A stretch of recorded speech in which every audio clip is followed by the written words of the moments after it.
Alright, welcome back to the channel. Gonna do some barbecue here tonight. Today we're doing pork chops on the propane Vermont Castings barbecue, and we're going to do corn on the cob as well, and we're going to do a salad to go with it, so kind of a Mexican sort of salad.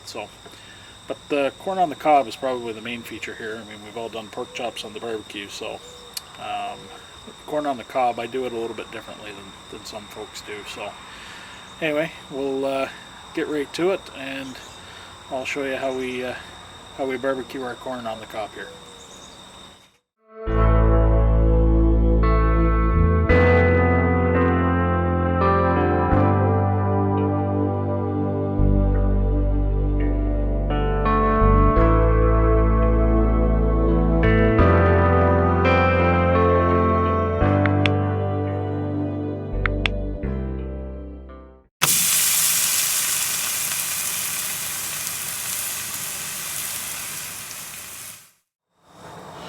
Alright, so everybody has different ways of doing their corn. Myself, I like to do it this way, which is just get your grill fired up. Usually I do it over charcoal, but I'm out of charcoal right now. And right here, this is all I do. I just take it, put it right on the grill, just like that.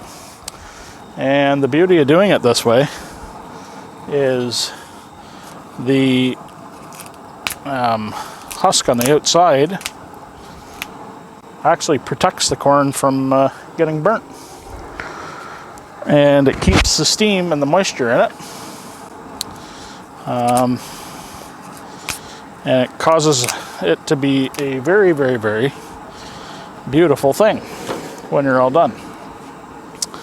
So I've got the barbecue going here. I'm going to put this on. I'm going to close the lid and let it cook for a little bit. This only takes 20 to 30 minutes at the most, depending on how hot you cook it. I don't recommend cooking it too hot. You don't want to dry it out. But yeah, I just leave the husk on. Now, when you're all done, you got to be careful because it is very hot when you take it off, and you still have to peel it. But if you've got a set of barbecue gloves or a set of oven mitts, you can usually get the job done fairly easily. So all I've done is just taken off the extra leaves so they don't catch fire. I'll throw them away. And that's it. It's as simple as that. Now, this is one way I do it. There's a couple different ways I do it.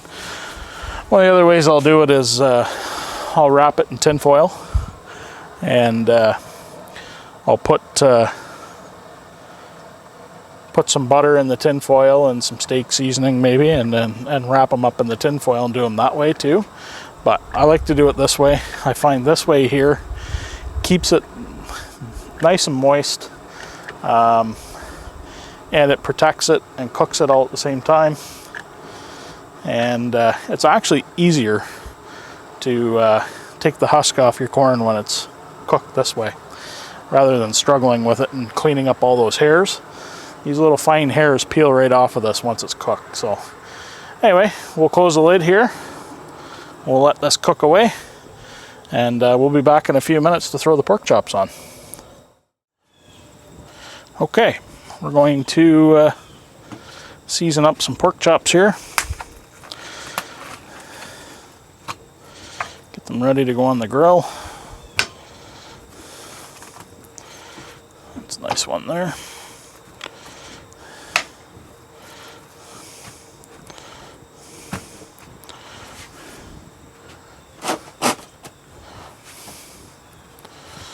So this seasoning I'm using, I use it on pork and chicken a lot.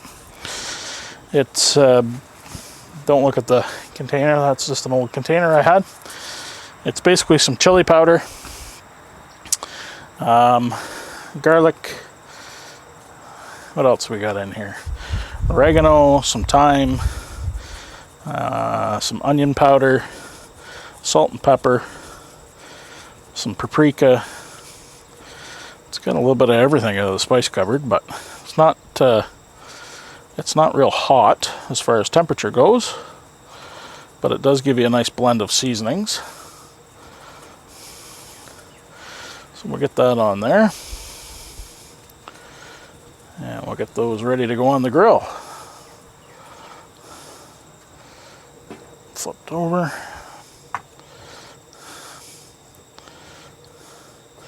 I've also got a couple of chicken breasts that I'm going to cook up as well, same seasoning, and we'll use them. Oh, we'll probably use them for chicken Caesar salad or something like that. Get this side seasoned up.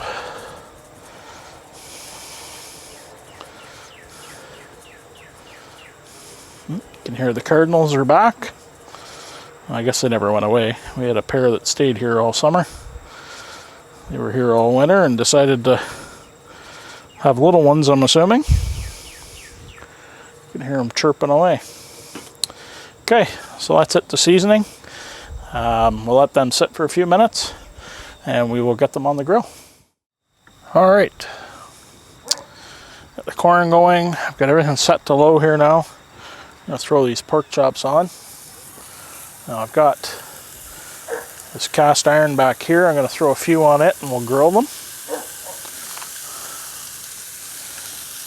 And then over here I've got the actual grates. We'll throw a few on there as well.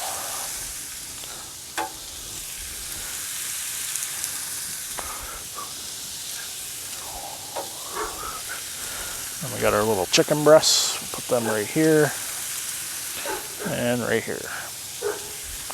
There we have it. So we'll close the lid on that and let that corn keep going. We can turn our corn over here now so we're not burning it.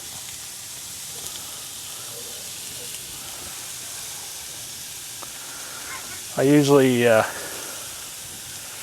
try to rotate the corn so I get all four sides nice and even. So yeah, you can keep an eye on it. You can see when it's starting to maybe get a little too much heat, so it starts to brown up on the husk. So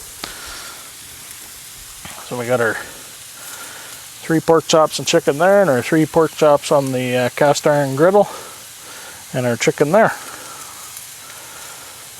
And it smells awesome. So anyway, we'll get the lid closed and we'll let this cook a little more. And we'll be back. Okay, we're back. Just going to flip these pork chops here. It's been a couple minutes. Chicken's almost ready. Some beautiful grill marks there. Little plug for the pit mitt. I had 2 of these. I suspect that my dog has taken one and it's now a chew toy out in the front yard. However, we still have this one. Like I say, I swear by these. You can get them online. Might even be able to get them at Canadian Tire. I know Amazon had them. And they are really good. They give you lots of protection. They've got some rubberized grip on them as well. So, chicken flipped here.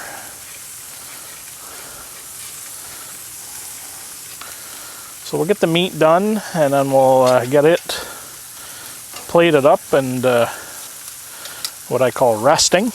We always want to let the meat rest after you've cooked it. If you let it sit for 5 or 10 minutes covered, a lot of the flavors come back into it. A lot of the juices come back in, and it makes the meat very, very flavorful. Just roll this corn over here a little bit, quarter turn.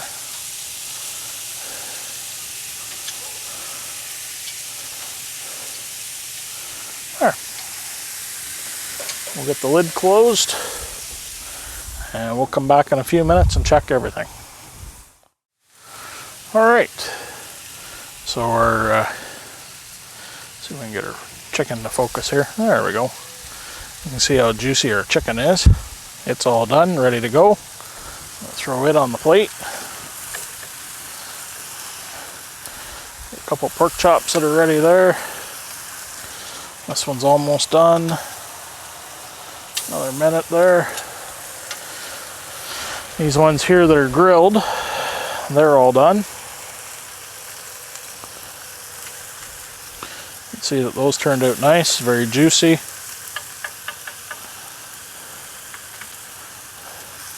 So we got 3 that are grilled. And we got 3 that we did over the fire. Set you back here again. And we'll do another quarter turn on our corn. You can see it's starting to get done here now. And what's nice when you do it this way too is sometimes this brownness will transfer through a little bit onto the actual corn itself, which is kind of nice. Turn that burner off. And turn that one off, and turn that one on.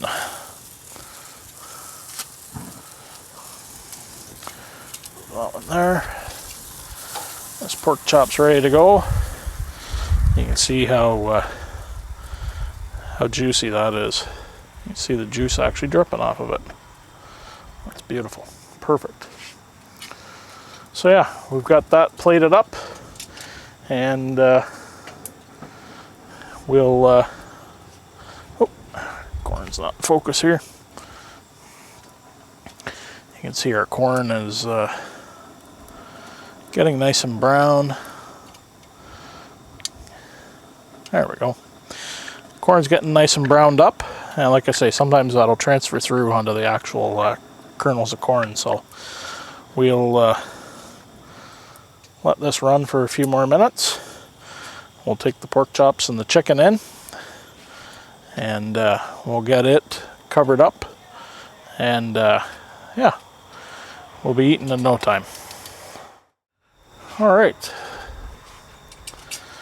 so I've already peeled one open here, just so you can see what it looks like.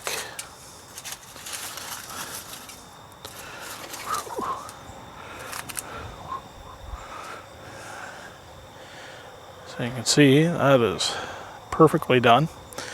Do the old feel test here, and you can push on the kernel nicely. So we're going to take that in. I'll peel that in the kitchen sink. That's where I usually peel it. And then I just give them a quick rinse off to get all the rest of the stuff off of them. But they definitely peel really nicely. Let's see if I can get you on camera here and show you.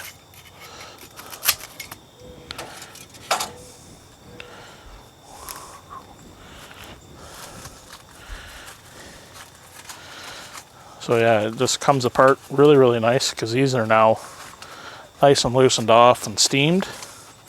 And you can see the steam coming out of that one.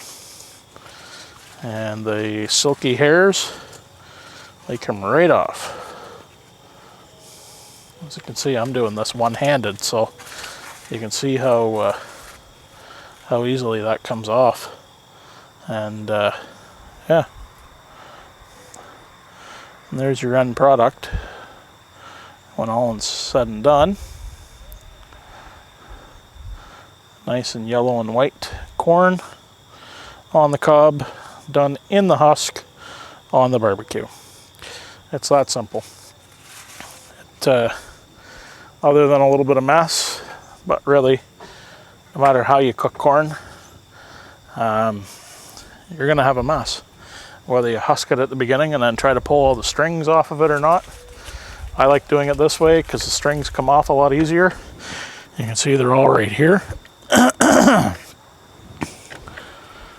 So this is all your stringy bits here, and it just makes it a lot easier for peeling. when they come right off of there. So yeah, good to go. We'll get some butter on that and some salt and pepper, and we'll take a look at what it looks like all plated up. Just give us a few minutes here.